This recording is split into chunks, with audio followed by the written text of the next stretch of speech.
So, we have about 3 situations here that we're going to really narrow in for everyone.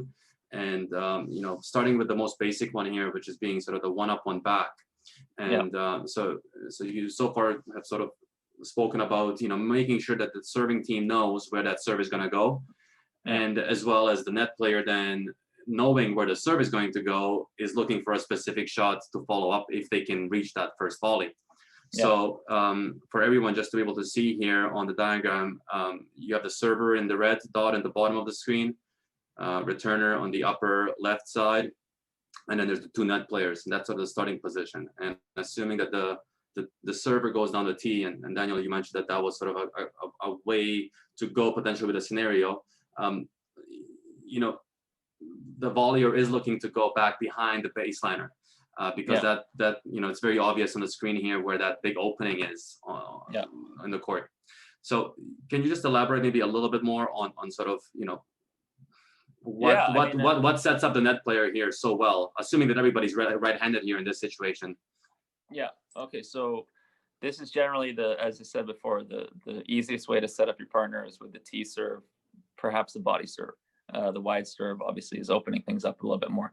So now you've moved forward, and then you've kind of made your move at the net, and the ball is in your area, which is the light blue arrow. So now you've got a forehand volley in the middle, and generally, if your opponent has stretched in the middle to hit the return, you hit it behind him with that, which is that arrow that's pointing back the other way. Yeah. And then, the other way is if maybe you've hit a body serve, and then your opponent is more closer, a little bit closer to the sideline than he would have been, and now you have a high volley. You don't really want to go back towards him because you're exposing yourself down the line a little bit if you don't hit it perfectly. Plus, he's already there, so now your target would be at the net player's feet type thing. That's one thing. Yeah. Go ahead. No, I was just gonna say. It's depending on we're assuming now that you have a high ball, a ball above the level of net, and if the ball is a little bit, if the opponent's hit a good return and it's coming towards you, again, if they've stretched to hit a good return, a little dink kind of volley, following that trajectory of the blue line, going away from the returner, is still, it doesn't have to be a perfect volley. It just has to be a little angle volley away from the returner, and he's got to cover a lot of space to get back to that shot. And also, one thing to think about too is if you're following that serve towards the tee, you're going forward and then a little bit diagonally towards the middle of the court. You're not worried about your opponent burning you up the line. If he hits a backhand return, being a righty up the line from that position where he is right now, you tip your hat. Too good. Yeah, of course. Yeah, that angle over here. Yeah, on that side is lessened. That's the thing. Yeah. So and then again, if it's a tee serve and he's hit a good return low, and if it's a body serve or he's in a position where you don't have that angle, or you sense that he's not that much in the middle, he's still relatively close to the sidelines, generally that he's going to have a forehand there too, because that's he's a righty, so you have to be a little bit careful with that if he's not stretched off the serve. So now you're trying to just keep it low in the middle, keep it low to the net player at his feet, or just hit a firm volley towards the net player, and then chances are he might reflex it, but he's not going to do that much with it, so you're still on the point.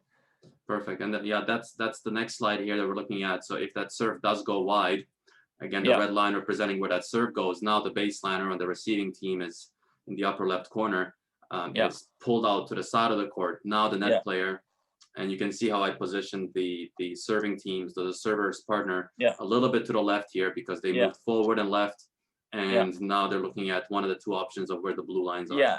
He'd probably be a little bit closer to the net because he's following the serve. So he's moved forward a little bit, but also towards the serve. So he's following the path of the serve.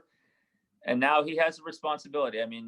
The fact that the court is a little more open now, has opened up that cross-court return. But again, if the partner's coming in to hit a first volley, he still shouldn't be, reaching for a backhand volley. Maybe he'll hit a couple more backhand volleys than usual, but he still has a responsibility at the net to still intercept those balls that are coming in the middle, like his forehand volley. So you're basically an arm's length either way at the net will cover a lot of space as long as your shoulders are square, which is very important.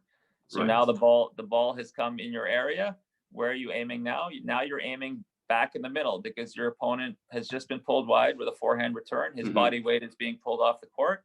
There's a huge opening in the middle. So it's the net guy on the other side is also responsible for shifting over a little bit to cover that middle a little bit more because he senses that his partner is way off the court. So this person will be a little more here. Yeah, you have to contend with that. But at the same time, again, look at his position. He's a little further from the net. You hit a firm volley towards his feet, firm volley at him. He's in a tough situation. So it's either you're either aiming in the middle or you're aiming at the but the way you have it lined here is also perfect because now you've sensed that that net player has moved over to compensate for his partner being pulled off the court. Now he's opened up the side of the court there away from him to the right, so that's open too. So you have a choice as a returner.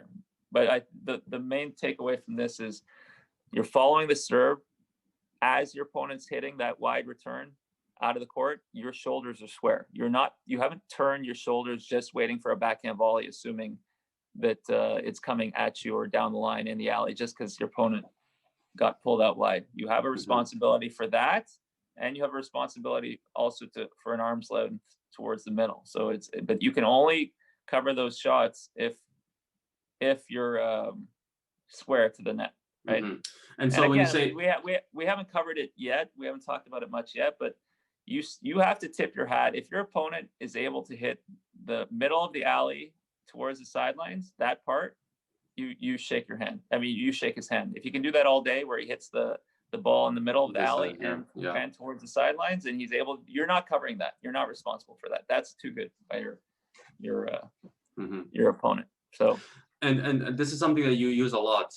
You speak a lot about the shoulders being square. So would it be fair to say that this player here, the server's partner, is sort of angling themselves right towards the contact point of this player, and so they're almost, their hips and shoulders would be almost in the same line as the red line here. Exactly. Yeah. Okay. I mean, generally, we all know in tennis, it's easiest to hit the ball, especially a serve return or a big shot from the baseline, in the same direction it came from. Redirecting is not easy. So this allows you to, keep your shoulders square and still be responsible for that middle volley an arm's length away. I mean, if it's a good cross-court return, that's your partner's ready for that.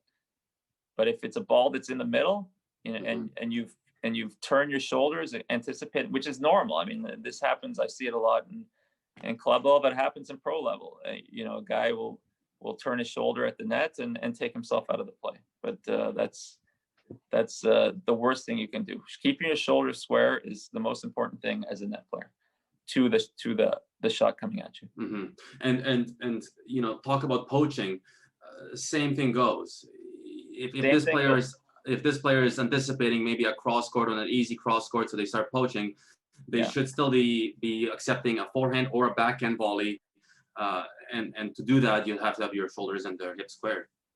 Yeah, well, I mean, generally poaching, you wouldn't be as aggressive on a wide serve right now because your opponent sees you moving on a wide serve. Those serves tend to be a little bit slower than a T serve or a body serve speed-wise. So he's going to see you going, so that whole down line is going to be open. So generally, you'd be more inclined to poach on a body serve or a T serve, but not saying that it doesn't happen. I mean, you're playing an opponent that hits a great forehand cross-court return. He's notorious for that. You're going to be moving, right? So you're moving and your partner's moving. Your partner's going to cover the down line return, and you're taking away that opponent's best shot. But the most important thing is you need to get to your spot. You get to your spot as fast as you can, which is on the other side of the line, not too much past the middle line there. I don't know if you can move that blue. The blue one. The blue one over. Yeah, move it over to the right a little bit. So as you're poaching, or you could just move the red cursor into the spot. So you're moving it over to the other side, just past the line. Okay. No, to your right. To our right. Yeah. Right. So in that, a little bit past the line. Okay. Right. and a little bit closer to the net because you poached, you've gone forward in that cross. Just A about little bit more. And now, I mean, you have the cross court covered. I mean, it's not going to get, so you generally have to, what is that? Maybe a couple meters, get to your spot. You don't have to run to the middle of the box on the other side. You just right. need to You don't have to end up past the here. line, and you have everything. If the opponent can hit that past you, you know, that's 1% of the time. Right. So again, you just need to get to that spot, and you need to get to that spot as soon as you can, which is fine if you turn your shoulders, but by the time that your opponent is hitting the shot, your shoulders are square again. So again, you're still responsible for that backhand kind of in the middle there, and you're responsible obviously for the forehand cross court return. And I think there's a huge point that you just said, demystifying space of the court for players. Sometimes they think that, you know, if you're poaching, you got to go from this spot over you don't to even this have spot. to go that. That's the point. You don't even have to go that far. You just have to get on the other side of that line and get over the line. Angle. Yeah.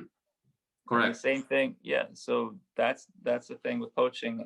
Same thing. You've all seen eye formation.